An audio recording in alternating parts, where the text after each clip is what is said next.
അല്ല, ബറൂസ് കഴിഞ്ഞിട്ടാണ് ഞാൻ ബറൂസ് കഴിഞ്ഞിട്ട് കുറച്ച് വേറെ സിനിമകളിൽ ഞാൻ എൻ്റെ ചീഫ് അസോസിയേറ്റ് ആർട്ട് ഡയറക്ടർ ആയിരുന്നു ഞാൻ ബറൂസിലെ.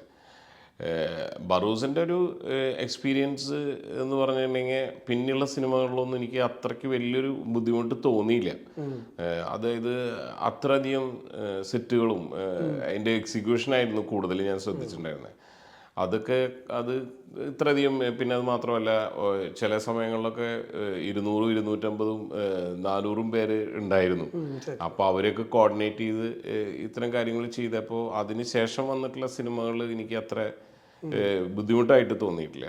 ഈവൻ ഇപ്പോൾ മാർക്കോല് ഇൻഡിപെൻഡൻ്റ് ആവുന്ന സമയത്ത് അതിൻ്റേതായിട്ടുള്ള കുറച്ച് എന്താണെങ്കിൽ റെസ്പോൺസിബിലിറ്റീസ് കൂടുതലാണ്. നമ്മൾ ഇൻഡിപെൻഡൻ്റ് ആകുമ്പോൾ അതിൻ്റെ നമ്മുടെ ഡിസിഷൻ ആണല്ലോ ഉറപ്പായിട്ടും നമുക്ക് അതിൻ്റെ ഒരു വേറൊരു എന്താണെന്ന് വെച്ചിട്ടുണ്ടെങ്കിൽ നമുക്ക് ഡിസിഷൻ എടുക്കാം. നമുക്ക് അതിൻ്റെ ഒരു ഫ്രീഡം ഉണ്ട്.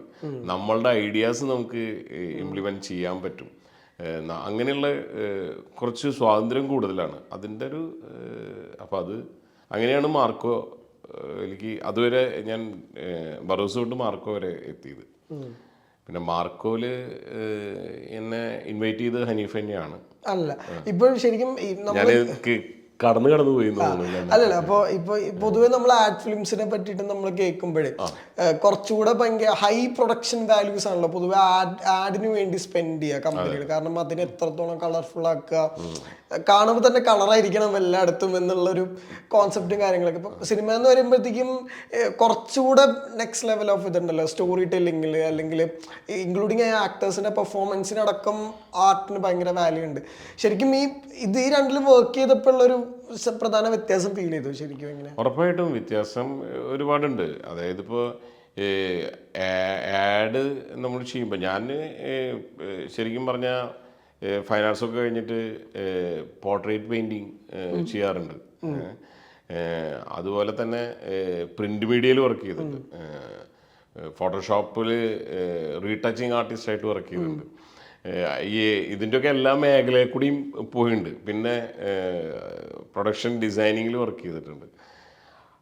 അപ്പോൾ നമുക്ക് ഇതിൻ്റെ ഭയങ്കര വലിയൊരു ഡിഫറൻസ് നമുക്ക് തോന്നുന്നില്ല. ആഡ്സിൽ പോലും നമ്മൾക്ക് പല രീതിയിലുള്ള ആഡുകളുണ്ട്, മനസ്സിലായി. ഇപ്പോൾ ഒരു ഇത്തിസലാത്ത് പോലെയുള്ള ഒരു ഇതിനുള്ള ആഡുകളുടെ സ്വഭാവമായിരിക്കില്ല ഏതെങ്കിലും വേറെ ഒരു കോസ്മെറ്റിക് പ്രോഡക്റ്റിൻ്റെ ഒരു അതിൻ്റെ ഒരു ഡിസൈനിങ് സ്വഭാവമായിരിക്കില്ല. അങ്ങനെ വളരെ വ്യത്യസ്തമായിട്ടുള്ള രീതിയിലൊക്കെ നമ്മൾ വർക്ക് ചെയ്തിട്ടുള്ള കാരണം. പക്ഷേ ബറൂസ് എന്ന് പറഞ്ഞ സിനിമയിലെത്തിയപ്പോൾ ഇതിൻ്റെ ഒരു ടോട്ടൽ ഞാൻ പറഞ്ഞത് ഇതിൻ്റെ ഒരു എക്സ്പീരിയൻസ് എനിക്ക് വന്നപ്പോൾ വലിയൊരു ബുദ്ധിമുട്ടായിട്ട് തോന്നിയില്ല. ബിക്കോസ് ഇതൊക്കെ പിന്നെ ആഡ് ഫിലിം ഒക്കെ ചെയ്യുമ്പോൾ എന്ന് പറഞ്ഞിട്ടുണ്ടെങ്കിൽ ഒരു 360 രീതിയിലൊന്നും ആയിരിക്കില്ല നമ്മളൊരു സെറ്റ് ഡിസൈൻ ചെയ്യുക. അത് അങ്ങനെ ആയിരിക്കും. ഒരു സെറ്റിനകത്ത് തന്നെ ഒരു അങ്ങനെയൊക്കെ ചെയ്യാം. അതുപോലെ തന്നെ വലിയ രീതിയിലും ചെയ്യുന്ന ഉണ്ട്. ഒരു ഫ്ലോറിനകത്ത് തന്നെ 3 പോർഷൻസ് നമുക്ക് ഡിവൈഡ് ചെയ്തിട്ട് ചെയ്യാൻ പറ്റും. അതൊക്കെ സിനിമയിലും ആവശ്യം തന്നെയാണ് ശരിക്കും. ഒരു എല്ലാ സിനിമകളിലും നമുക്ക് എല്ലാ സിനിമകളിലും അല്ല, സിനിമകളിൽ എല്ലാ സമയത്തും നമ്മളൊരു 360 ചെയ്യേണ്ട കാര്യമില്ല.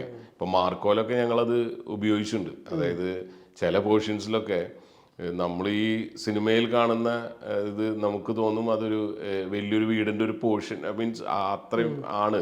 അതിൻ്റെ പിന്നിലൊരു വീടുണ്ട്, അല്ലെങ്കിൽ അതിൻ്റെ പിന്നിൽ വേറൊരു സംഭവം ഉണ്ടെന്ന് തോന്നിക്കുന്നുണ്ടെങ്കിൽ പോലും നമ്മൾ വളരെ ലിമിറ്റ് ചെയ്തിട്ട് ചില സമയത്ത് നമ്മൾ ചെയ്തിട്ടുണ്ട്. പക്ഷെ സിനിമയിൽ നമ്മൾ കാണുമ്പോൾ അത് നമുക്ക് ആർക്കും മനസ്സിലാവാത്ത രീതിയിൽ എങ്ങനെ ചെയ്യാം എന്നുള്ളതാണ്. അപ്പം നമുക്ക് അങ്ങനെ ചെയ്യുമ്പോഴുള്ളൊരു ഗുണം എന്താണെങ്കിൽ അതിൻ്റെ ഒരു ബഡ്ജറ്റിനെയൊക്കെ നമുക്ക് കുറേ ഗുണം ചെയ്യും. ഈ ശരിക്കും മാർക്കോയില് കുറച്ചധികം സീക്വൻസുകൾക്ക് ഇപ്പം ടുവേർഡ്സ് ക്ലൈമാക്സ് ആണെങ്കിലും, അല്ലെങ്കിൽ ഉണ്ണിയുടെ ഒരു ഇൻട്രൊഡക്ഷൻ ഫൈറ്റ് ഇപ്പോൾ ഗോഡൗണുള്ള അതിനൊക്കെ തന്നൊരു മുമ്പത്തെ ഒരു റെഫറൻസ് അങ്ങനെയെല്ലാം ഉണ്ടായിരുന്നു അതിനകത്ത്. ഇപ്പോൾ വീടിനൊക്കെ ആണെങ്കിലും ഇത്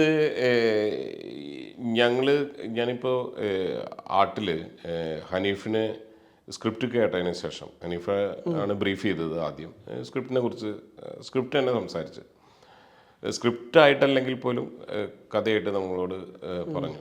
അപ്പോൾ ഈ ആൾ ബ്രീഫ് ചെയ്ത് തന്നെ ആൾക്കൊരു വളരെ സ്റ്റൈലിഷ് ആയിട്ടുള്ള ഒരു അതായിരിക്കും നമ്മളുടെ സിനിമ. വളരെ സ്റ്റൈലിഷ് ആയിട്ടുള്ള ഒരു മേക്കിംഗ് സ്റ്റൈലാണ് നമ്മൾ ചെയ്യാൻ പോകുന്നത് എന്നുള്ളതിനെ കുറിച്ചിട്ട് ആൾ കൃത്യമായിട്ട് പറഞ്ഞിട്ടുണ്ടായിരുന്നു. പിന്നെ ഫർദർ വരുന്ന ഓരോ കാര്യങ്ങൾ പോലും നമ്മൾ ആ സമയത്ത് ഇങ്ങനെ ഇമ്പ്രവൈസ് ചെയ്ത് കൊണ്ടുവരണം. പക്ഷേ ഞങ്ങൾ ഒരു പ്രീ പ്രൊഡക്ഷൻ തുടങ്ങുന്ന സമയത്ത് തന്നെ എൻ്റെ ഒരു മൂഡ് ബോർഡ്, ആർട്ട് ഞങ്ങൾ ഇങ്ങനെയായിരിക്കും ചെയ്യുക, ഈ ഒരു കളറായിരിക്കും ഉപയോഗിക്കുക, അങ്ങനെ ഒരു കളർ പാലറ്റ്, അല്ലെങ്കിൽ ഇപ്പോൾ ക്ലൈമാക്സിൻ്റെ ഇങ്ങനെയായിരിക്കും ഞാൻ ചെയ്യാൻ പോകുന്ന ഒരു മൂഡ് എന്ന് പറഞ്ഞിട്ടുള്ള റെഫറൻസുകളും അത് ഞങ്ങൾ ഇല്ലസ്ട്രേഷനായിട്ടും പിന്നെ നമ്മൾ ഇമേജസ് ആയിട്ടും നമ്മൾ പ്രസൻറ്റ് ചെയ്തിട്ടുണ്ടായിരുന്നു.